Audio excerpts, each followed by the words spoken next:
Hey everybody, RockPaperMario here and welcome back to Let's Play Sonic Mania, and we are in my favourite new stage of the entire game, which is Press Garden.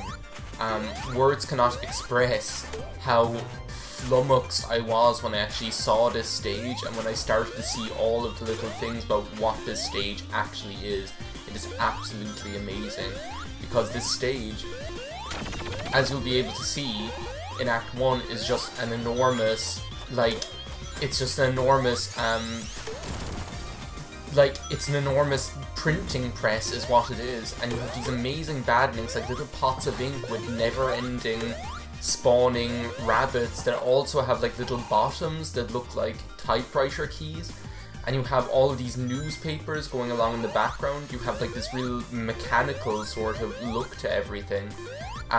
But it also looks really old. Like, look at all these like little like typewriter machines as well with the little reels, and oh my god, it just looks amazing. But also, like, what I love about it, it wouldn't be as special if it weren't for the fact that it's a really like mechanical factory, but it looks almost like something that has been in existence for hundreds of years. Like, you have this weird church background in the background, or this weird kind of like old ancient warehouse background going on back there, if you can look.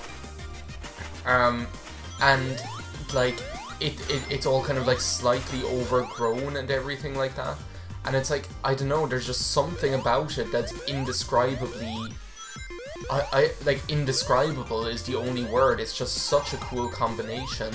Like, this whole kind of, it's a mechanical factory, but it also has this kind of like ancient, forgotten, old kind of atmosphere about it. Like, as I say, this factory has been somewhere forgotten for hundreds of years, just working and producing all by itself, like without anybody noticing. And I just think that's so amazing. Like, it's just such a cool concept, and I think the whole concept of this level is just breathtaking. And it gets even more amazing in like Act 2, because Act 1 is amazing enough. Just wait until you see Act 2 though. Act 2 will just took my breath away when I saw it as well. Like, you have like these weird kind of mechanics. I love these kind of ink tapes, or I don't know what they're ink tapes, that's what I thought they were first. But on second thought, I guess what they could be is like just the newspapers on conveyor belts, like flowing along endlessly. That's what they could be as well. But like, I thought they were ink tapes the first time, and I think actually what I'm supposed to do is actually go up there. I think. I am not sure. We have these crabs here. The badniks here are really amazing as well. Like, these are like new badniks. They're not based on like old pre-existing Sonic badniks or anything like that. They're just like really, they're just like new ones complete. Well, this is like something of like Sonic and Knuckles right there, but out of like Mushroom Hill Zone or whatever it's called. But otherwise, the crabs and the rabbits are like the stars of the show. Like those ink rabbits just have so many different elements that are just so cool, like, that make them fit into this stage perfectly. And I think that's what it is for me. It's like, oh well, does it fit into the stage? Is it like is this a badnik which really just says, okay, this is a Press Garden badnik? I think I've actually got to go up here. I think that's the kicker. We're already here at the boss. This boss is piss easy though, wait till you see it. Again, it's like some like strange like mechanical thing. Like, a lot of this act, like a lot of this stage makes me think of Samurai Jack, funnily enough. Like, and you'll see why like in the next one too. But it's just got that kind of like, oh, it's like really ancient technology, or this is somewhere that has been in existence for like hundreds, if not thousands of years, and then it's like, oh, Eggman is using it for his own purposes, if you know what I mean, because obviously this is his propaganda machine, just like Studiopolis was like his televised propaganda machine. This is almost like his press propaganda machine, or that kind of way. And he's just using some place out in the middle of nowhere that's not known by anybody I don't know, there's just like so many different elements that tie into this level that just make me think Press Garden, for multiple reasons, is like my new favorite Sonic stage of all time. And then you get to Act 2, and there's just a complete change of pace. Like, you're outside, you're in the forest, but it's like a pink forest, but you still have all these kind of like mechanical elements. But this is the closest you're going to get to an ice level in Sonic Mania, and what an ice level it is. It's just, I don't know, you have all these like strange elements like you have all these strange elements like the same kind of churchy sort of background, like the same sort of like you have those arched windows and things like that. But what this is actually, when you think about it then even further, is it's like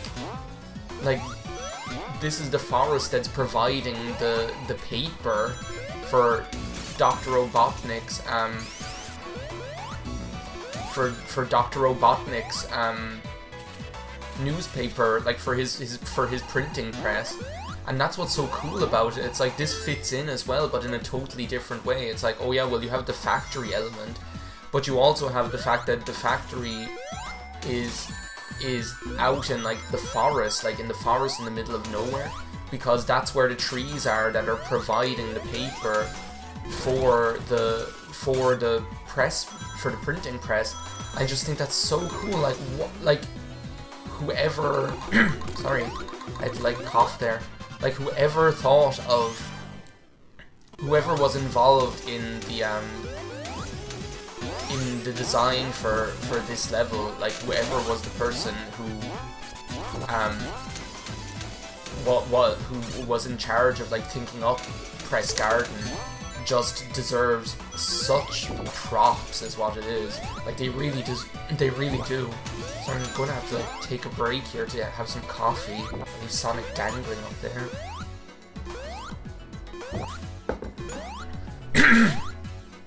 And just clear my throat, because Press Garden is just absolutely mind-blowing, is what it is. Like, I don't think there's any other word for it except mind-blowing. The music isn't that bad either, like just to get on that too.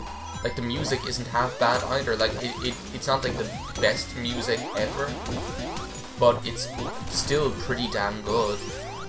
I need to like get used to doing that dash drop, because that could actually be really useful. And then you have like this mechanic as well, where they like freeze you in a block of ice and like send you flying and breaking through all the ice. This guy, we've actually got to like the hard-boiled heavy already. This guy actually gave me quite a bit of trouble in my first, the first time I went up against him, because actually what you have to do is you have to hit him when he's in mid-air, but he's going to be firing these stupid Asterons out at you. I think really what it is like you really have to just like do what I'm not doing right now, and like take your time and just wait for your moment, because there will be a moment. But the thing is, like, when you do finally get your moment to hit him, there's probably going to be some stupid Asteron flying out to get you as well. So that would have been a good time, and then I got killed. So funnily enough, when I fought this guy with Knuckles, I didn't really have that much trouble with him at all. I don't know why, but Knuckles did not, but he did not present Knuckles with any issue whatsoever. I'm gonna try and get him another time there. It's those Asterons is what it is, because what they'll do is, like you'll be watching the Asterons that are there, like, in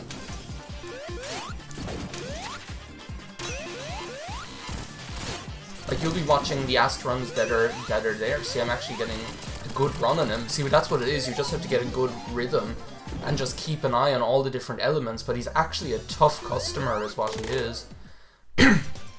Sorry, my throat is really at me. And with that, the beautiful Press Garden is over and done with. And I actually am quite sad I went through that so quickly, because, oh, But with one of my life's loves gone, another life's love shows up on screen as well, which is Metal Sonic. I'm telling you, I'm so glad Metal Sonic is going to be such a big deal in Sonic Forces, because Metal Sonic is just the best ever.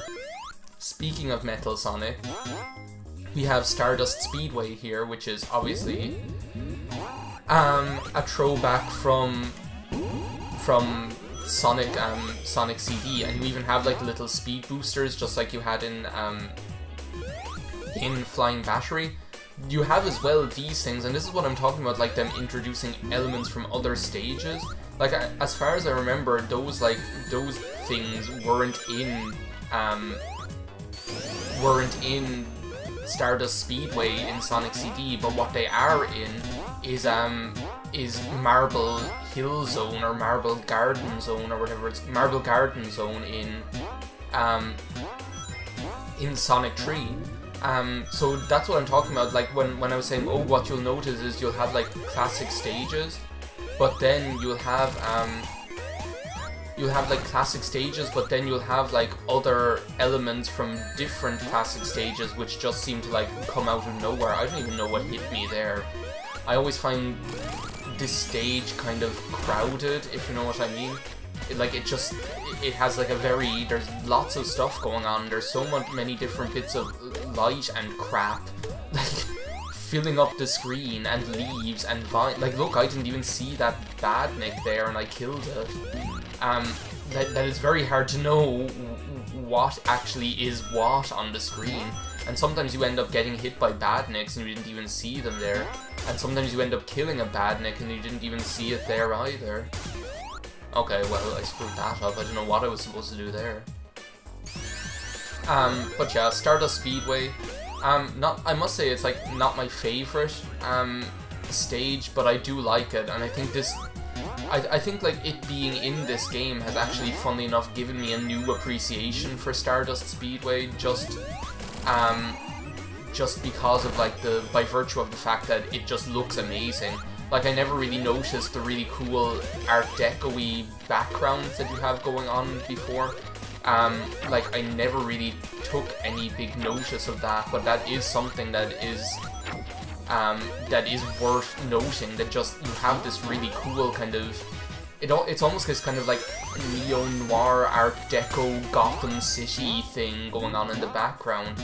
But then you also have this like...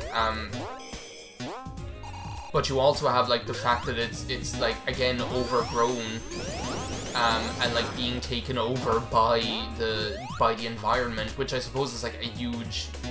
I suppose like those two are the kind of main features of Sonic CD in general, is kind of like the whole kind of past future kind of thing, as well as the industrialization thing. So you have like a strange game that has a mixture of atmospheres between really primitive and really futuristic, you know, that kind of way. And then as well, like, it's a shame that I didn't really get to show it off that much, but that's mostly because unfortunately it's a bitch to actually achieve.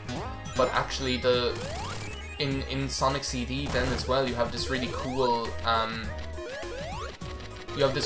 like contrast between...